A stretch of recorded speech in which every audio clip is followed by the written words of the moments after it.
ఏపీలో పరిస్థితులు ఎందుకు ఇలా తయారవుతూ ఉన్నాయి? చంద్రబాబు నాయుడు గారే సమాధానం చెప్పాలి. వీరిద్దరూ మన దేశ సైనికులు.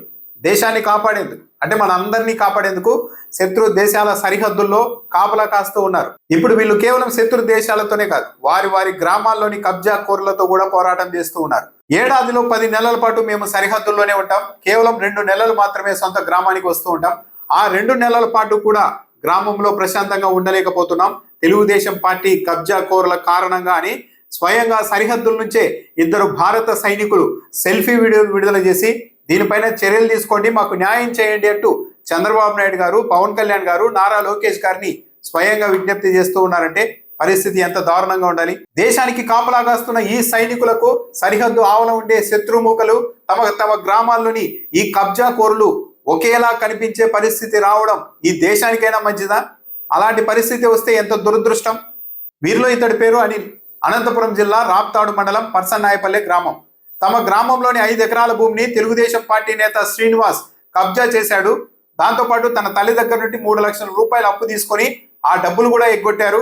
మీ దుక్కున్న చోటుకి చెప్పుకోండి, మీకు భూమి లేదు, డబ్బులు లేవంటున్నారు. నేను గ్రామానికి వచ్చినప్పుడు తహసీల్దార్ నుంచి కలెక్టర్ వరకు తిరిగాను. ఏ ఒక్కరూ కూడా న్యాయం చేయలేకపోయారు. నాకు రాజకీయాలతో సంబంధమే లేదు, నా భూమి నాకు ఇప్పించండి చాలు అంటూ ప్రభుత్వ పెద్దల్ని ఒక సైనికుడు సరిహద్దుల నుండి వేడుకున్నారు. ఆయన పేరు అనిల్.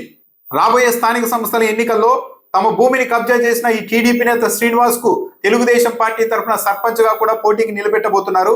ఈ వ్యక్తికి నా సర్పంచ్ అయితే ఇక మా గ్రామంలోని భూములన్నీ ఇతడి సొంతమే అవుతాయి. గతంలో కేవలం తాపీ పనికి వెళ్లే ఇతడు ఇప్పుడు ఏకంగా 50 కోట్ల రూపాయల ఆస్తులు కూడగట్టారంటే ఏ విధంగా ఇతని పరిస్థితి ఉందో అర్థం చేసుకోండి. ఇవన్నీ తెలుసుకొని తమకు న్యాయం చేయండి అని ఒక సైనికుడు అనిల్ విజ్ఞప్తి చేస్తున్నారు. కొద్ది రోజుల క్రితమే ఈ వీడియో బయటకు వచ్చింది. కానీ ఇప్పటి వరకు ఎక్కడ చర్యలు తీసుకున్నట్టు కానీ, ఆయన ఆవేదన మీద స్పందించినట్టుగా కానీ ఎక్కడ ఆనవాళ్ళు కూడా లేవు. ఇప్పుడు తాజాగా భాష్యం మహేష్ అనే మరో సైనికుడు కూడా జమ్మూ కాశ్మీర్ నుండి సెల్ఫీ వీడియో విడుదల చేశారు. నంద్యాల జిల్లాలోని తమ గ్రామంలో తమకున్న 2.3 ఎకరాల భూమిని తెలుగుదేశం పార్టీ మండల అధ్యక్షుడు కంచర్ల శివ కబ్జా చేశాడు. మా కుటుంబ సభ్యులందరినీ బెదిరిస్తూ ఉన్నాడు. చంద్రబాబు గారు, పవన్ కళ్యాణ్ గారు, నారా లోకేష్ గారు, మీరే నాకు న్యాయం చేయండి, మా భూమి మాకు ఇప్పించండి అని ఏకంగా కాశ్మీర్ నుండి భాష్యం మహేష్ అనే సైనికుడు విజ్ఞప్తి చేస్తూ ఒక సెల్ఫీ వీడియో విడుదల చేశారు. ఇలా వరుసగా సైనికులే తమ గ్రామాల్లోని తమ భూముల్ని కాపాడండి అని ప్రభుత్వ పెద్దల్ని వేడుకుంటున్నారంటే ఈ రాష్ట్రంలో పరిస్థితులు ఎటువైపు వెళ్తున్నాయి? ఒక సైనికుడు భూమిని కబ్జా చేస్తే అది పెద్ద విషయం అవుతుంది అన్న భయం కూడా తెలుగుదేశం పార్టీ స్థానిక నాయకులకి లేకుండా పోయిందంటే దీనికి కారణం ఏంటి? 2 సైనికులు స్వయంగా సెల్ఫీ వీడియో విడుదల చేసిన తర్వాత వారి ఆరోపణలు నిజానిజాలు తేల్చేకైనా రాష్ట్ర ప్రభుత్వం యంత్రాంగం ముందుకు రావాలి కదా. ఆ పని కూడా ఎందుకు చేయలేకపోతున్నారు?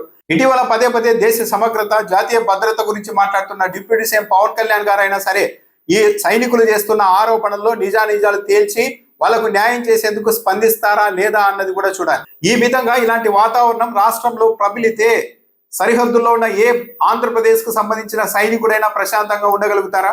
తమ ఆస్తులకు రక్షణ అక్కడ ఉంది అని అనుకోగలుగుతారా? ఎక్కడో ఉద్యోగం చేస్తూ సొంత ప్రాంతాల్లో భూములు, ఆస్తులు కొనుక్కోవాలనుకునే వాళ్ళు ఆ పని చేయగలుగుతారా?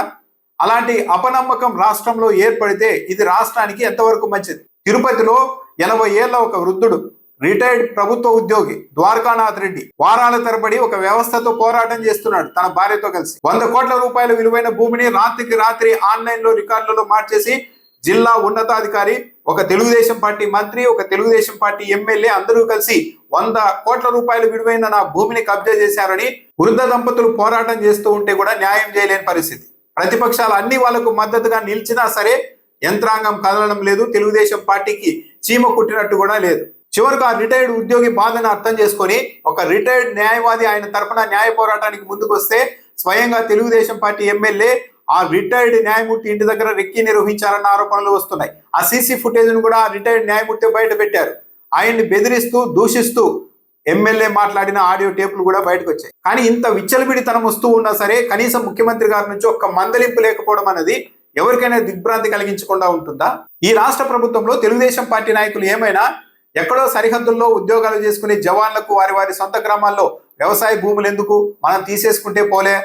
వృద్ధ దంపతుల వద్ద కోట్ల రూపాయల విలువైన ఆస్తులు ఎందుకు, వాళ్ళు ఏం చేసుకుంటారు ఈ వయసులో, మనం తీసేసుకుంటే పోలే? ఒంటరిగా ఉండేవారు, పిల్లా జల్లా లేని ఒంటరి వాళ్ళ దగ్గర కూడా ఆస్తులు ఎందుకు, వాళ్ళకి మనం తీసేసుకుంటే పోలే అని ఏమైనా ఒక లక్ష్యాన్ని నిర్దేశించుకొని తెలుగుదేశం పార్టీ నాయకులంతా ఈ రాష్ట్రంలో పనిచేస్తూ ఉన్నారా? చంద్రబాబు నాయుడు గారు కనీసం ప్రజల మీద ఏమాత్రం కన్సర్న్ ఉంటే ఇలా ఒంటరి వాళ్ళు, వృద్ధులు, సరిహద్దుల్లో దేశానికి కాపలా కాసే సైనికులకు సంబంధించిన ఆస్తుల జోలికైనా, ప్రైవేటు వ్యక్తుల ఆస్తుల జోలికైనా తెలుగుదేశం పార్టీ నాయకులు వెళ్లకుండా నియంత్రించాలి.